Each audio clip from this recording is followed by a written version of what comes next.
Hello and welcome back to the MMA Split podcast. I'm your host, Matt, normally joined as always by fellow host and producer Josh.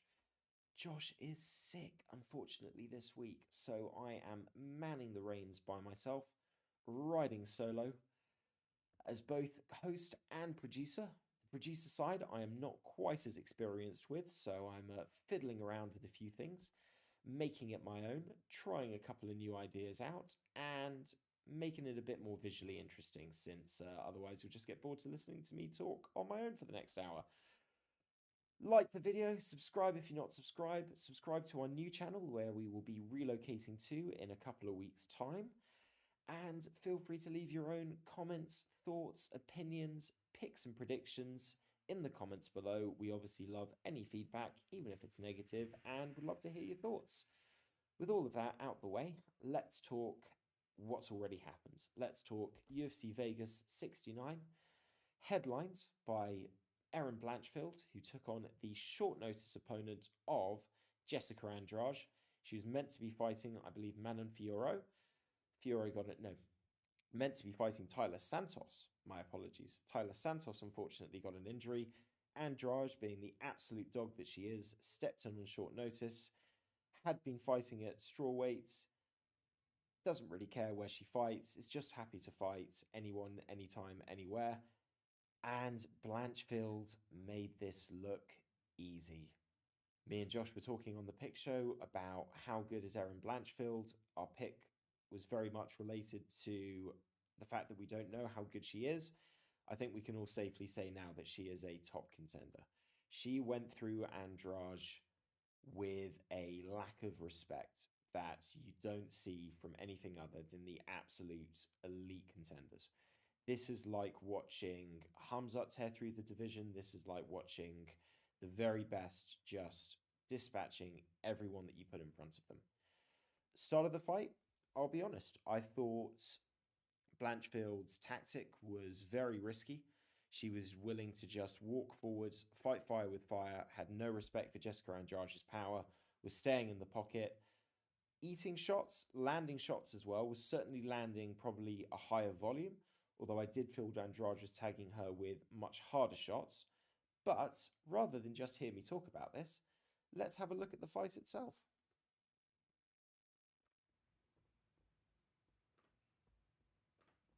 I did say that I was going to be playing around with some stuff. So since I don't have to worry about Wi-Fi connections, as we usually do when me and Josh are having to do this in separate places, I can tie in the UFC Fight Pass video.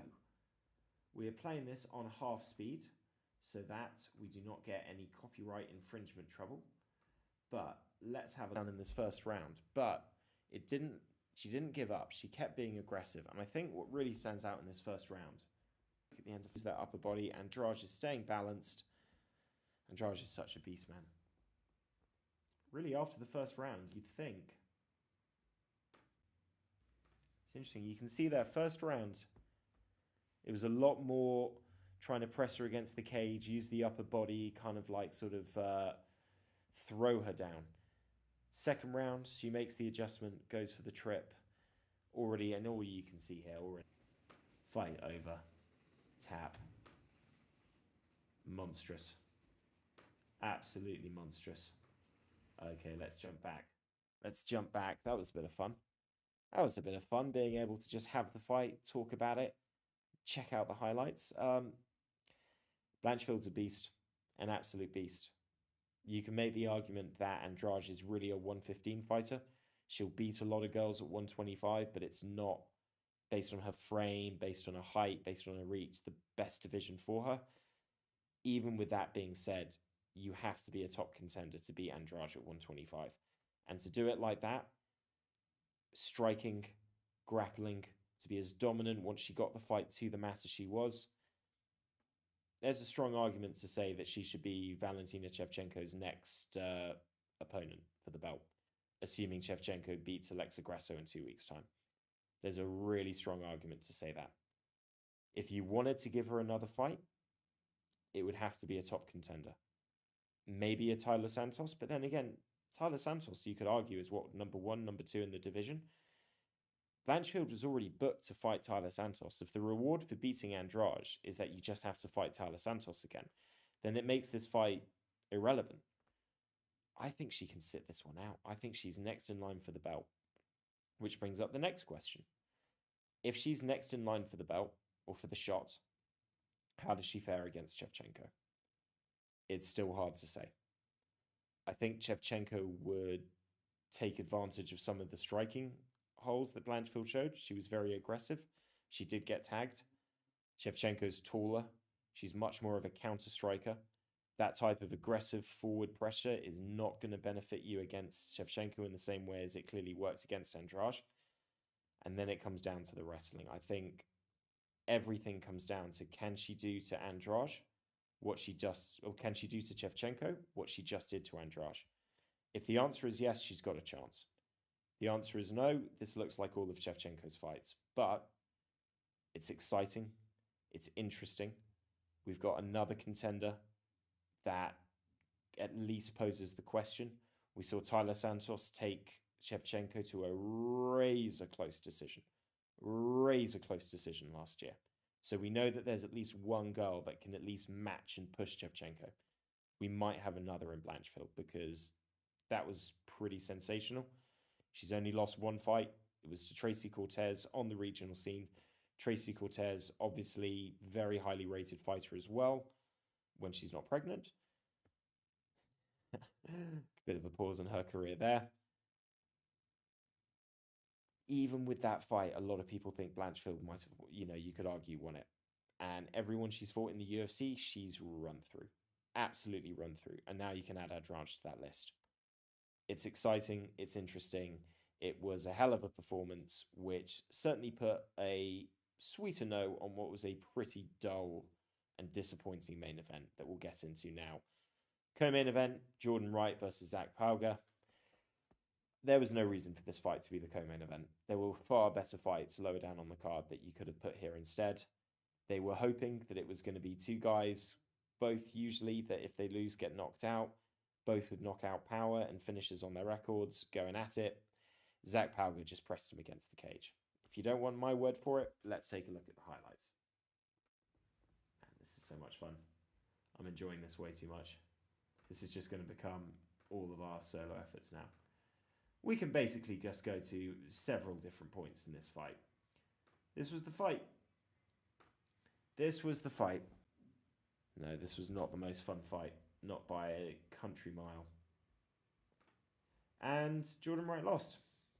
Jordan Wright lost. He's been cut from the UFC. A couple of losers got cut from the UFC on this card. There's some pretty poor performances. This was not the worst of them, but Jordan Wright's, it's not been a good run for him. I think he's lost 5 of his UFC fights. Maybe he's won 1 or 2. He's not at this level. That was his first ever loss by decision. Every other time he's lost, it's been a finish. Every time he's won, it's been a finish. So this is the first time he's ever seen a scorecard. And it will be his last time in the UFC. Other on the fights on the main card, God, it wasn't good. We'll talk about this.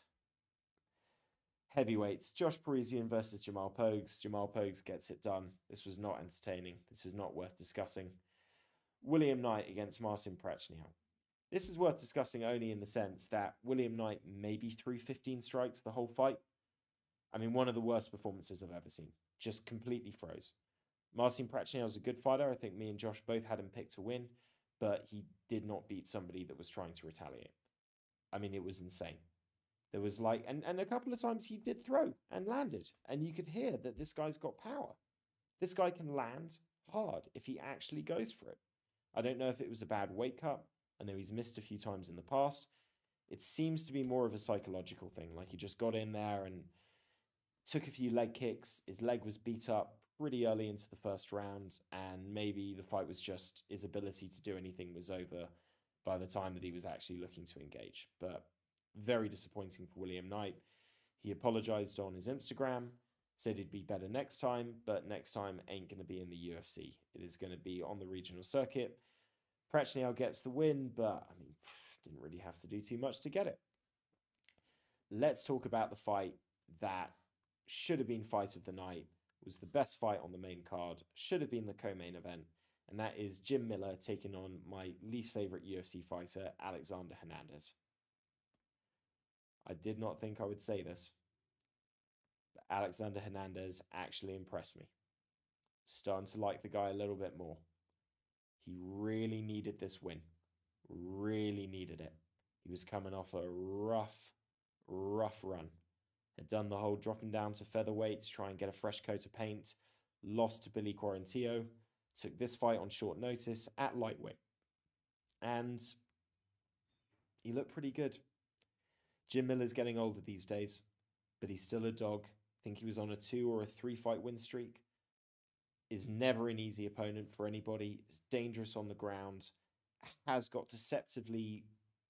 I wouldn't say he's got power, but he's deceptively more powerful than he looks.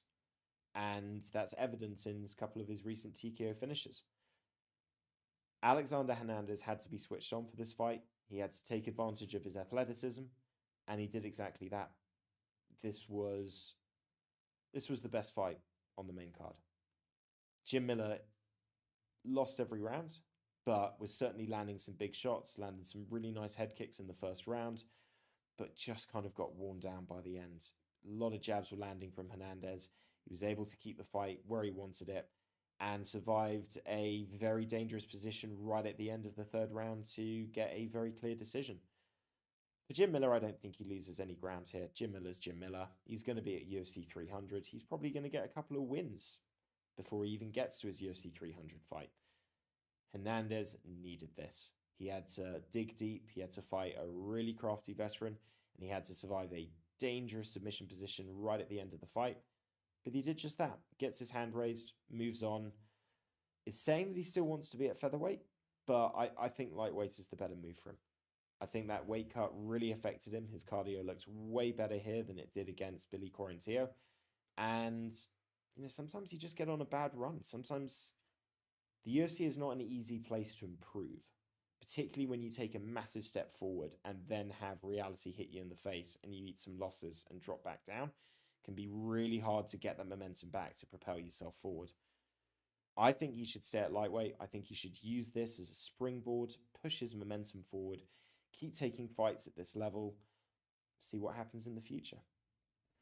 That was the main cards. We're just going to run through these prelims very quickly. Headlining prelim was actually really entertaining. Evan Elder against Zazim Sadikov. Elder was winning this fight, but ended up getting a really bad cut from a legal strike. Not illegal strike, a legal strike over his eyebrow.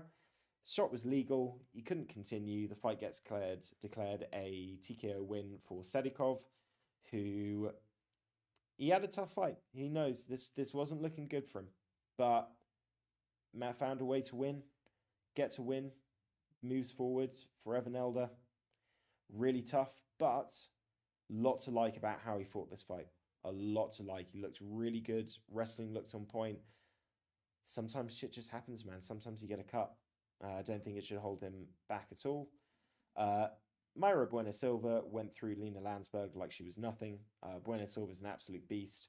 Lost to Fioro by decision a few fights ago, but has won every fight since.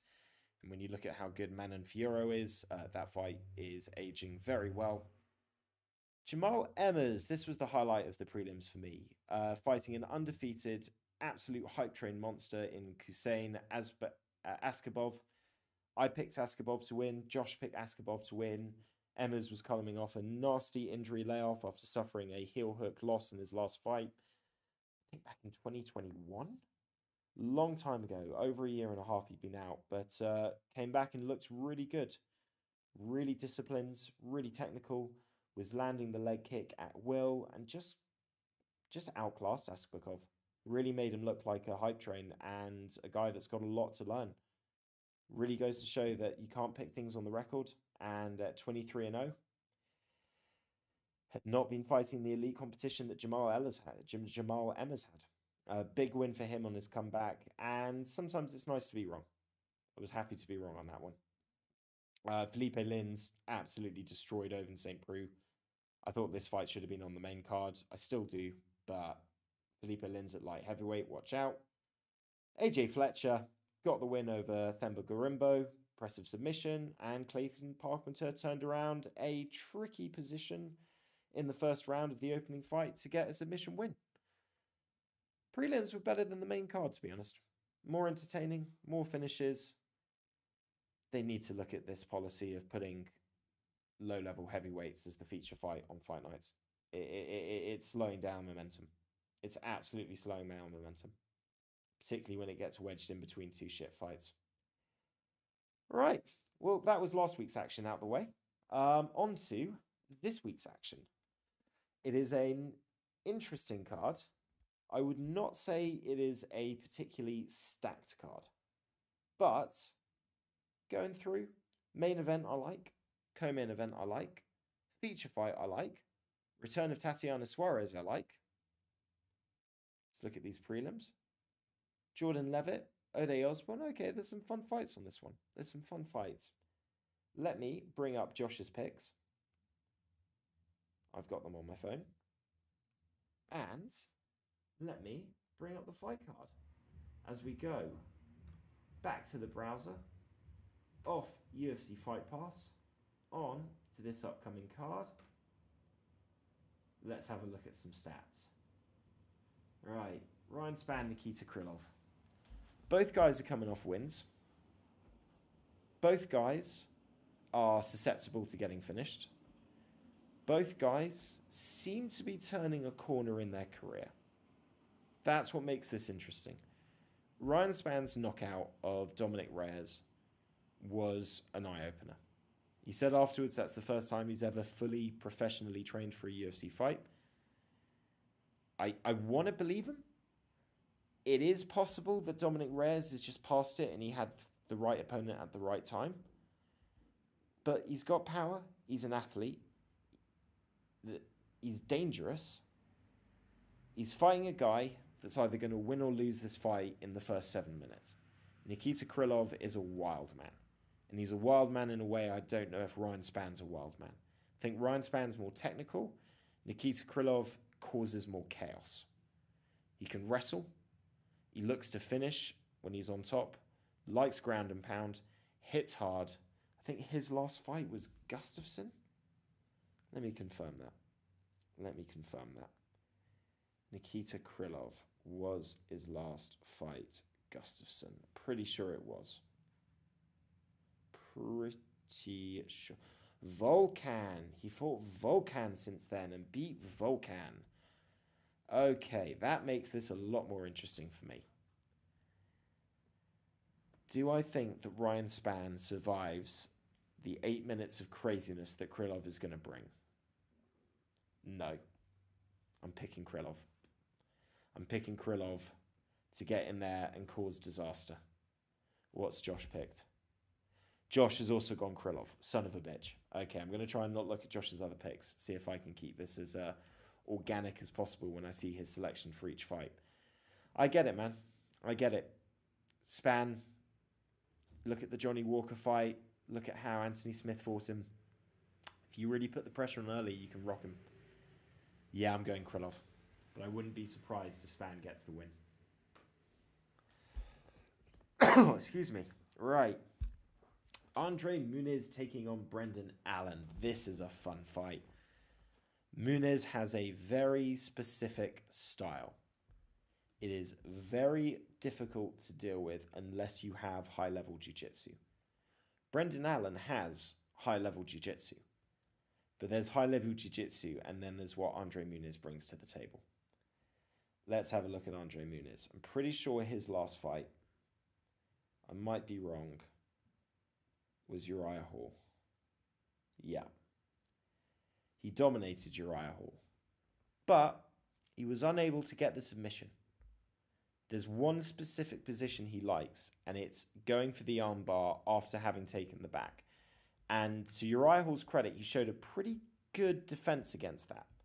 I mean, pretty good. You couldn't really complain too much about it.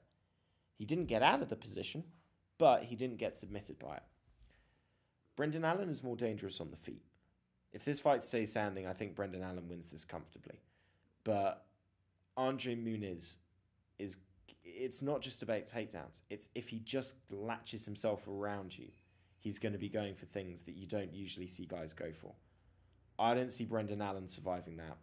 I think Muniz gets the submission. I'm picking Muniz. What has Josh picked? Josh has also picked Muniz. This might be a fucking trend. Let's see if we can get some separation on this card.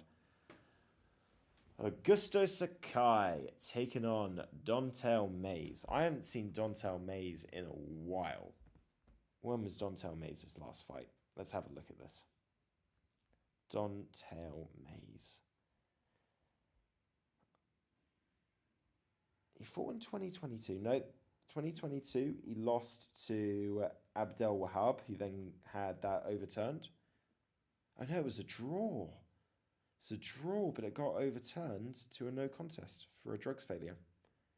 Beat Josh Parisian in 2021.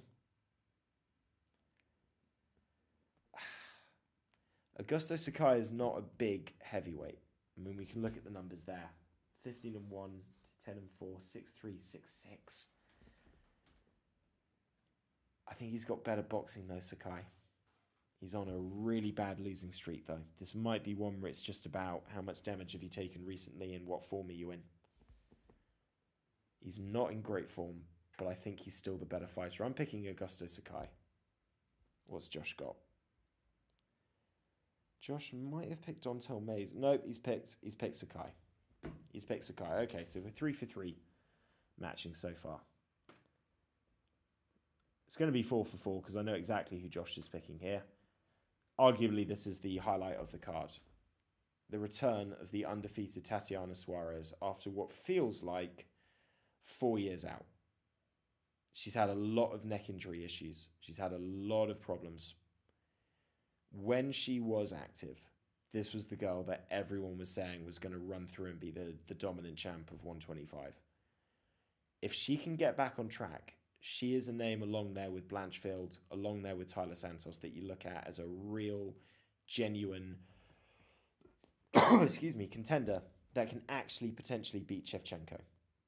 4 years out is a long time though. And Montana De La Rosa, listen, 12-7, it's not the best record. She's not the elite of the division, but she's no joke. She's experienced. She's been active. She will give anybody a problem on her day. She can grapple. You just can't pick against Suarez, though. She's still not that old. She's still not that old. I don't know what her age is, but it's not crazy. She can... If she's still the same fighter she was before her injury and her time out, she will win this hands down. How old is Suarez? 32, okay. Yeah, 28 to 32 is an awkward period of time to be injured for, but shit happens. She's still been training.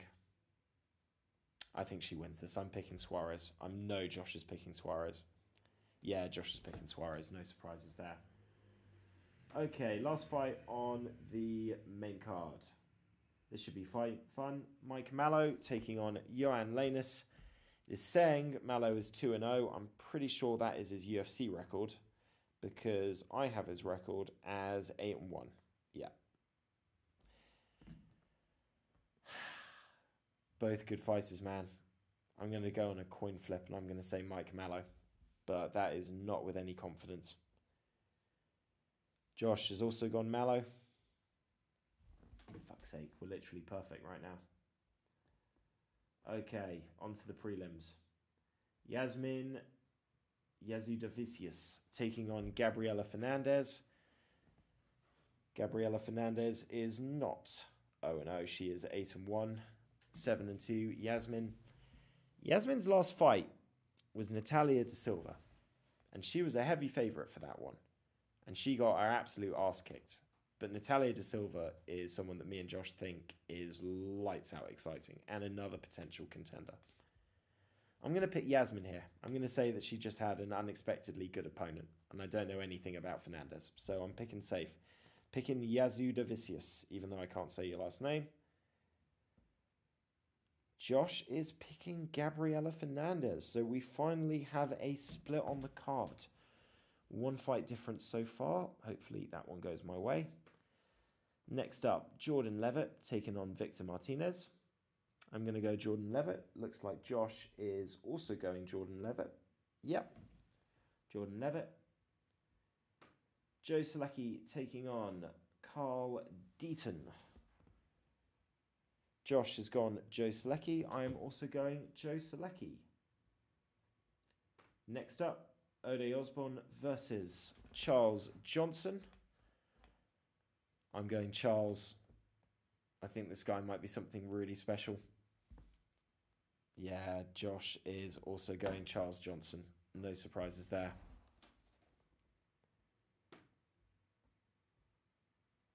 Rafael Alves taking on the newcomer Nurullo Aliyev. Says he's got a 7-0 record. Let's just double check that. I've got 8-0 here. So maybe they're not counting his Contender Series fight. Rafael Alves is a lot of fun, man. He lost that fight to Drew Dober from the body shot TKO, but he was landing some nice strikes up until then. More experience. I'm going to go with the experienced here. I'm going Rafael Alves. Josh is going the new guy, Aliyev. So we've got 2 fights difference at least. Starting to get some separation on these prelims. Aylin Perez taking on Haley Cohen. Cohen making her debut. Aylin Perez lost her last fight. I'm going Haley Cohen. Josh is going Haley Cohen as well.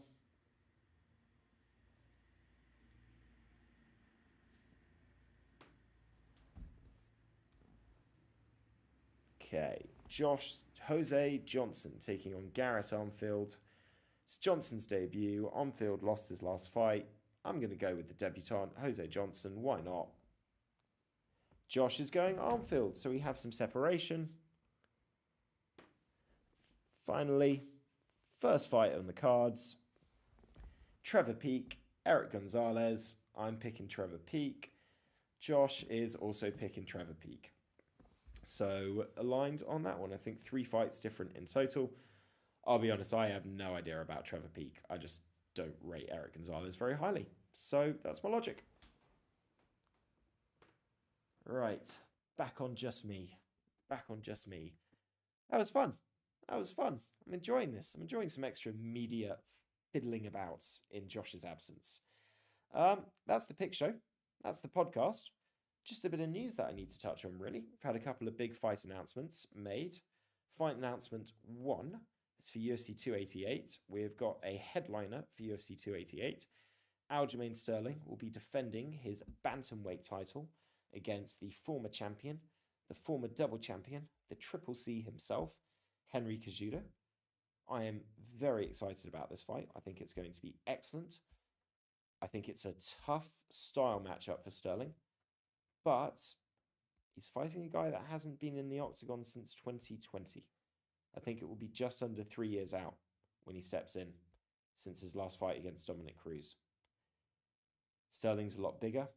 We never really saw Cejudo have to fight that many people at bantamweight. In fact, I think he only fought 2 bantamweights in his career.